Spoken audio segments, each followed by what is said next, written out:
प्रिय विद्यार्थियों नमस्कार। आज माइक्रो इकोनॉमिक्स के अंतर्गत हम पिछले वीडियो से आगे बढ़ते हुए एक बहुत महत्वपूर्ण चैप्टर का अध्ययन हम करने जा रहे हैं और वो चैप्टर है मांग की लोच। आज मांग की लोच के अध्याय का हम आरंभ कर रहे हैं और मैं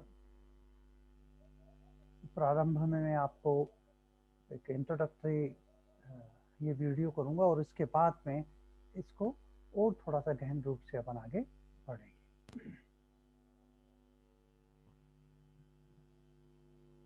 विद्यार्थियों, अर्थशास्त्र में लोच का अभिप्राय किसी स्वतंत्र चर में परिवर्तन होने पर परतंत्र चर में होने वाली प्रतिक्रिया से लिया जाता है।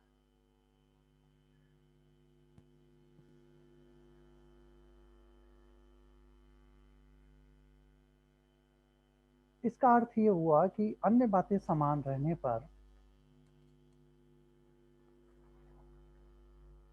किसी वस्तु की कीमत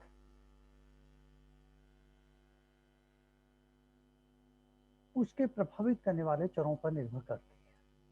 हमने पिछली वीडियो में ये बहुत गहन रूप से डिस्कस किया था कि किसी वस्तु की मांग को प्रभावित करने वाले 3 चर होते हैं, 3 वेरिएबल होते हैं। मुख्य रूप से बहुत सारे वेरिएबल है, उसमें से 3 वेरिएबल्स को जिसको मापा जा सकता है और जिसका अध्ययन अलग अलग करके भी किया जा सकता है और एक साथ करके भी किया जा सकता है। तो वो 3 वेरिएबल्स कौन कौन से हैं, मैं पुनः एक बार रिपीट कर दूं।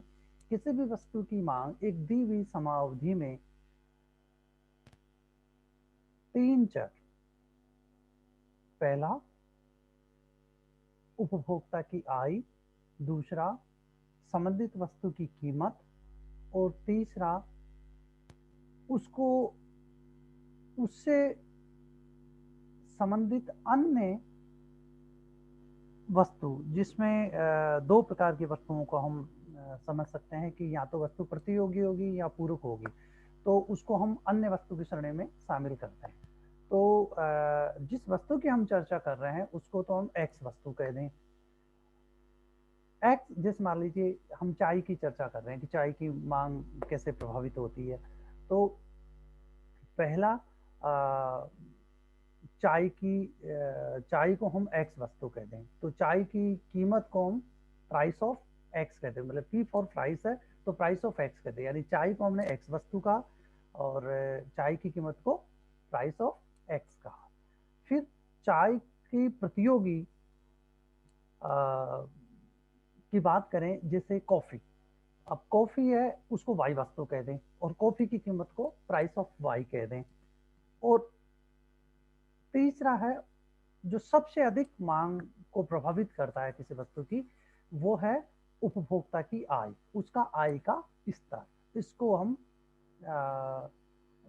या तो हम y से व्यक्त करेंगे या फिर m से व्यक्त करेंगे। सामान्यतः इस चैप्टर में हम उसको m से व्यक्त करते हैं और ये आय का प्रतीक है। तो 3 संकेत हुए, x वस्तु, संबंधित वस्तु को हमने y वस्तु का है और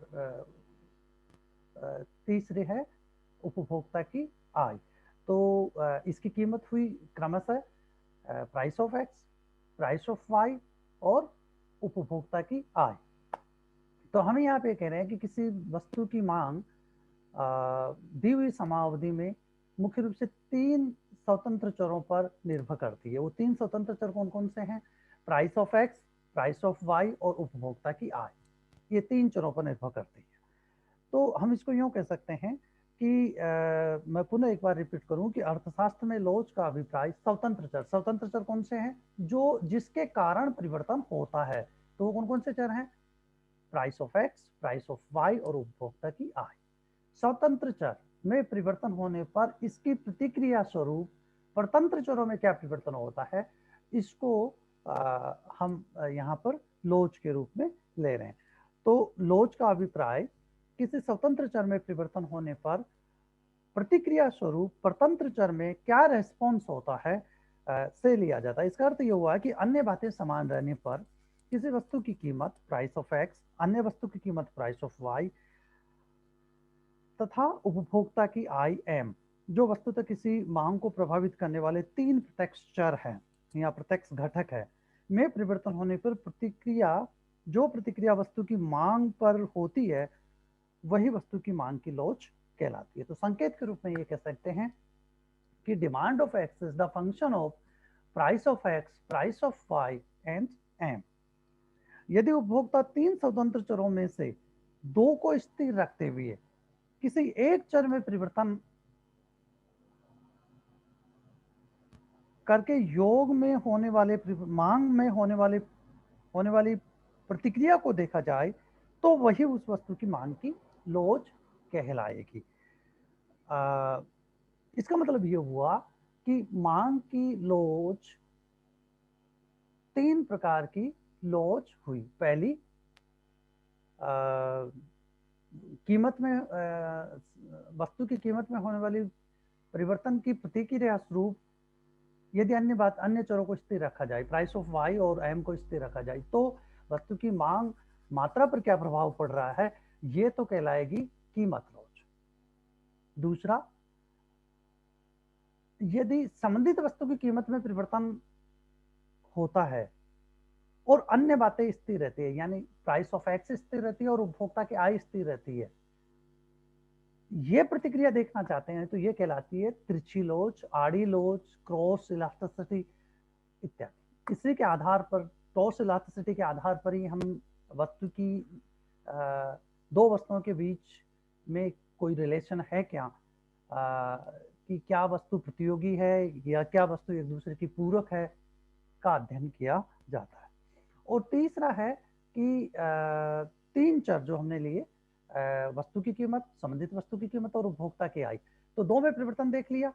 अब तीसरा देखें, उपभोक्ता की आय में परिवर्तन होने पर एक्स वस्तु की मांगी जाने वाली मात्रा पर क्या प्रभाव पड़ रहा है, इस बात का अध्ययन किया जाए तो ये आय लोच कहलाती है। इनका मिलार्थ के नाम से जाना जाता है।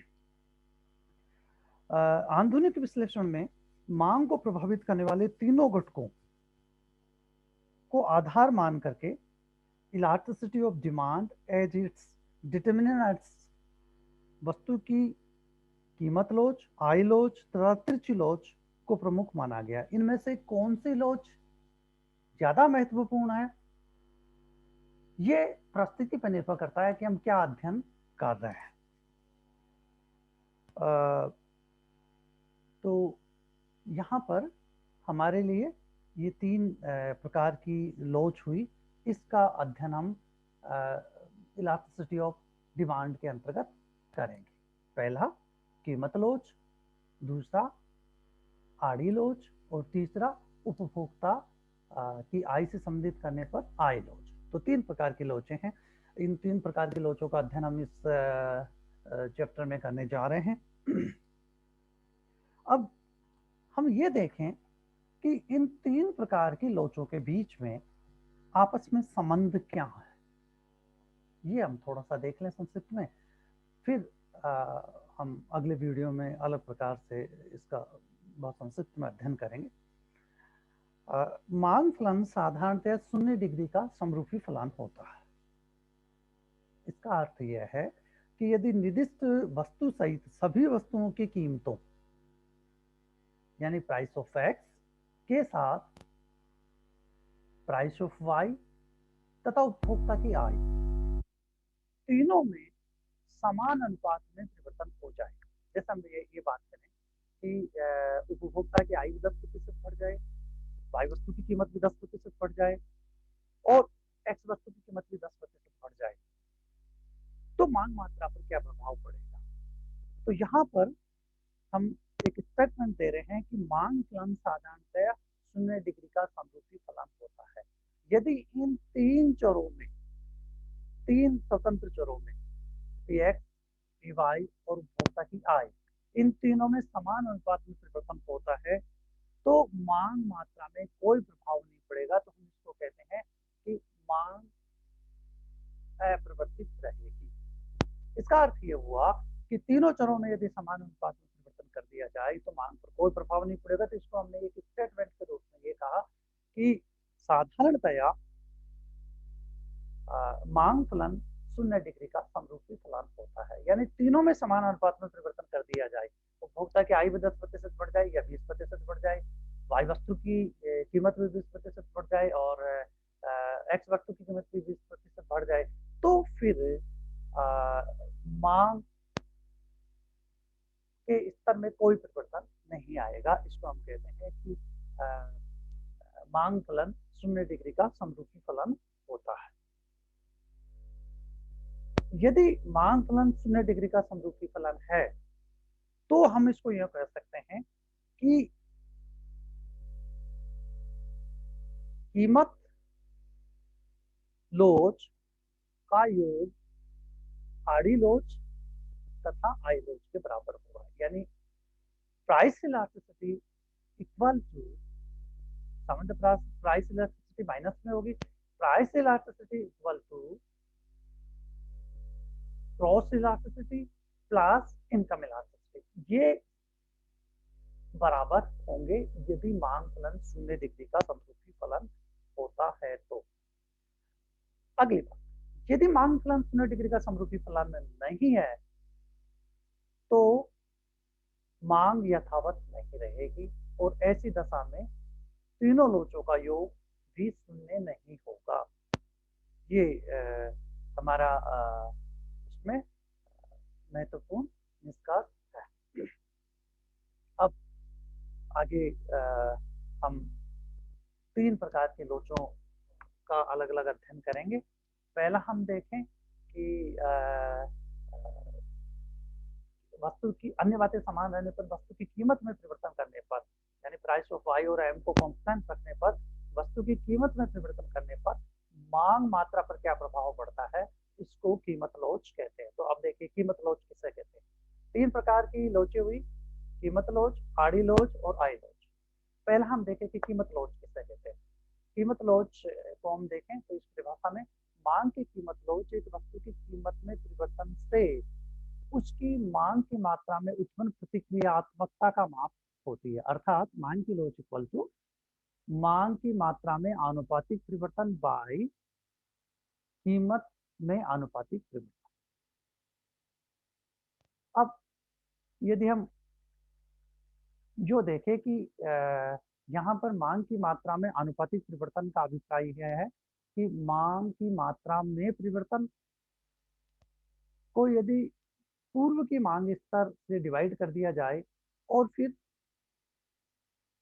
इसमें भाग दिया जाए कीमत में परिवर्तन और पूर्व का कीमत स्तर। तो ये डिटेल हम अगले वीडियो में आपके साथ शेयर करेंगे। तब तक नमस्कार।